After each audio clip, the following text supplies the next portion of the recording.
E aí vamos começar, então, as nossas histórias e a nossa construção dessa ideia do que seria o parto. Comecemos pelo parto. É de uma forma muito fria, eu acho, né? Os dicionários, eles trazem o que seria um parto, né? Ato, efeito de parir, expulsão do feto, placenta, membranas fetais do útero materno, ou o ato de parir, de dar à luz. Mas a gente sabe que um parto, né, além dessas palavras que estão aí, descritas pelo dicionário, ele tem camadas extremamente profundas e diferentes para cada pessoa e para cada família que vivencia esse processo. Né? Quem são as pessoas que estão envolvidas no cenário do parto? Quem são esses personagens que ali se fazem presentes? A gente tem uma pessoa que está parindo, que tem a sua própria história, os seus próprios referenciais sobre parto, e aí a gente entra também nesse outro ponto, né, de referenciais culturais. Então a gente vive cercada de uma comunidade.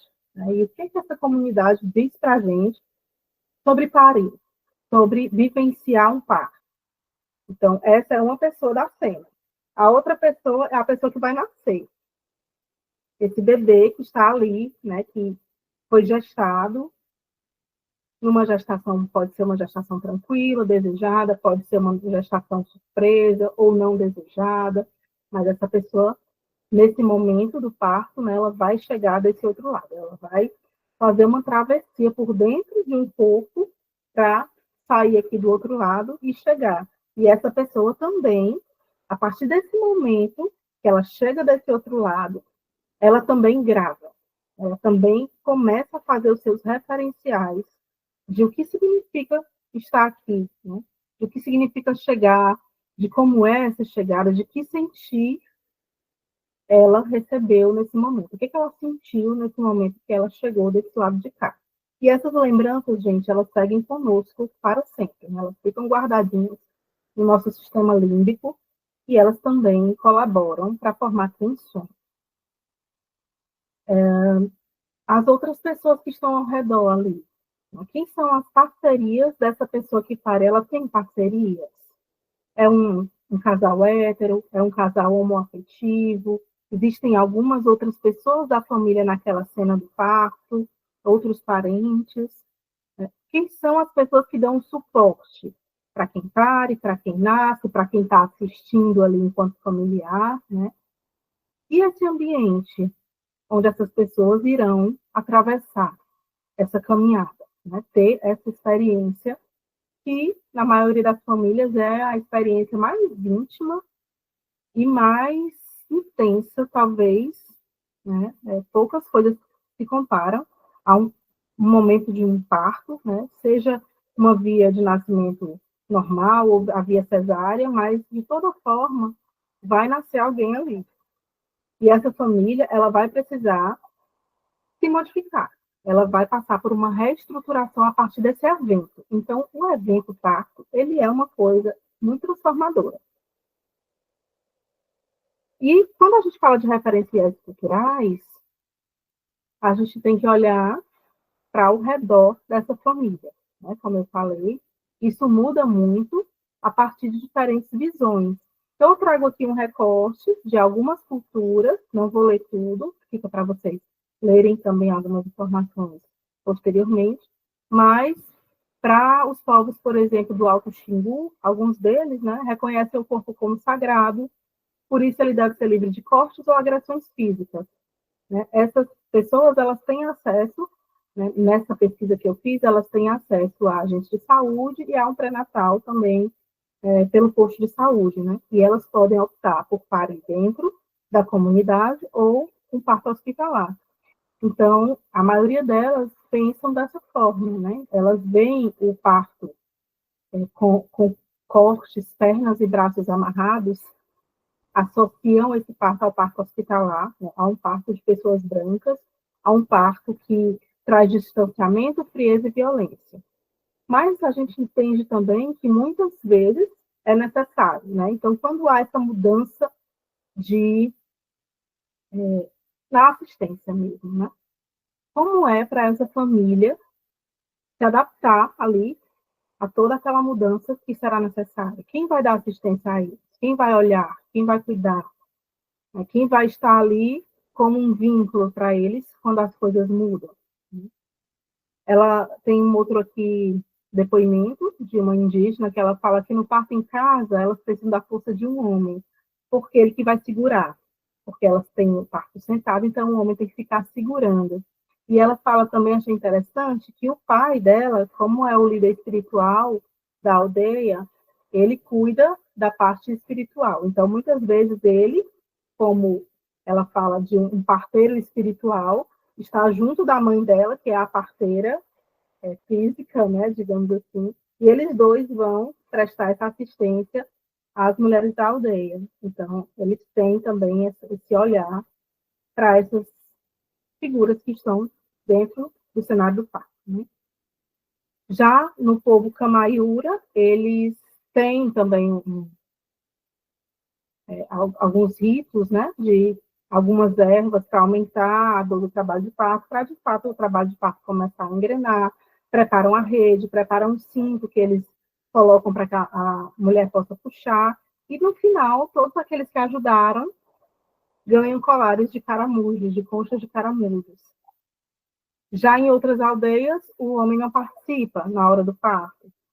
Em outra aldeia, o cordão é cortado com cinza e flecha. Ela vai tomar um chá também até o restante da placenta ser expelida. E aí a gente vê que até mesmo dentro de povos indígenas existe uma grande diferença entre cada um desses povos, entre cada uma dessas famílias, entre cada uma dessas mulheres. Cada experiência é única. Né? Já alguns povos da África, eu pesquisei algumas coisas, eu encontrei alguns povos que eles têm a canção do nascimento para o bebê, para que esse bebê ele tenha aquela canção e possa acompanhá-lo durante a vida inteira. E, recentemente, eu assisti um documentário sobre o Djavan, e ele fala que a mãe dele fez uma canção do nascimento para ele, e ele canta até hoje essa canção, ele sabe, ele lembra, né? Então, o quanto isso pode ser vivenciado e experienciado de formas diferentes, em diferentes culturas, né? Já para os povos Zulu, somente mulheres na cabana. E eles têm também uma tradição de apenas as mulheres que estão na menopausa, que elas são escolhidas também como mulheres mais limpas, né? Porque elas não têm mais o sangue menstrual, né? Elas são consideradas mulheres mais puras, então somente elas podem cortar o cordão umbilical, por exemplo. Já no Tibete, também tem muitas questões espirituais acompanhadas do nascimento, do parto e da própria gestação, e até mesmo antes da gestação. Esses povos acreditam na reencarnação, então eles entendem que vai vir alguém habitar esse útero e nascer como seu filho. Então, eles têm também alguns rituais com relação a isso, que fazem com que esse momento, né, da gestação, do parto, de todo esse evento importante que acontece na vida de cada uma dessas famílias seja realmente diferente para cada família que vivencia isso. Enquanto doulas, eu acredito que isso é uma coisa também muito importante nós levarmos em consideração, que cada família é única. Mesmo que aquelas pessoas elas tenham a mesma crença, tenham a mesma fé, ou façam parte da mesma família, ou até mesmo mulheres que a gente já acompanhou um parto anterior, mas aquela experiência é única. A leitura que a doula pode fazer também desse momento, né, dessa nova gestação, ou dessa pessoa que está dentro desse grupo, é que ela é única. Então, a nossa escuta ela deve ser sempre muito individualizada, muito particular, para que a gente possa entender as necessidades de cada família e de cada mulher. E aqui a gente traz, eu trago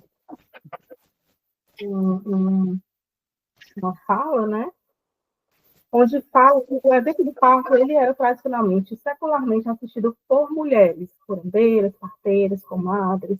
É assim em muitos povos, especialmente povos originários, né?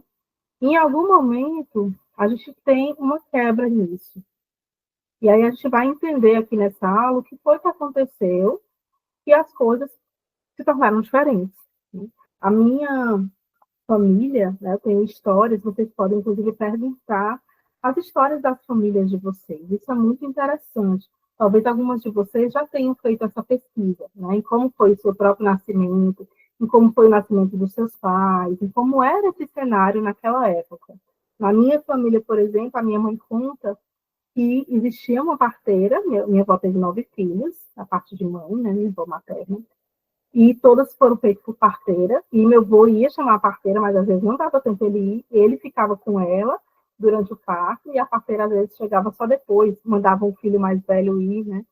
E a minha mãe conta que a lembrança que ela tem dessa mulher é que era uma mulher muito, muito generosa, mas ela faz uma leitura como se fosse assim, uma mulher mística. Ela lembra de todos os filhos sentados, aguardando chegar aquela mulher e auxiliar a mãe deles a trazer mais uma criança para o mundo, né? E ela conta também que eles tinham muito medo nesse momento, porque eles às vezes entendiam que ela podia morrer. Então era um momento muito intenso para essa família, para essas crianças, né? E isso também impacta diretamente na forma como a minha mãe construiu essa expectativa de como era Paris, né? Vem também para mim, e assim a gente vai construindo as nossas referências culturais, e muitas vezes modificando, né, a partir da nossa própria experiência, da nossa própria leitura.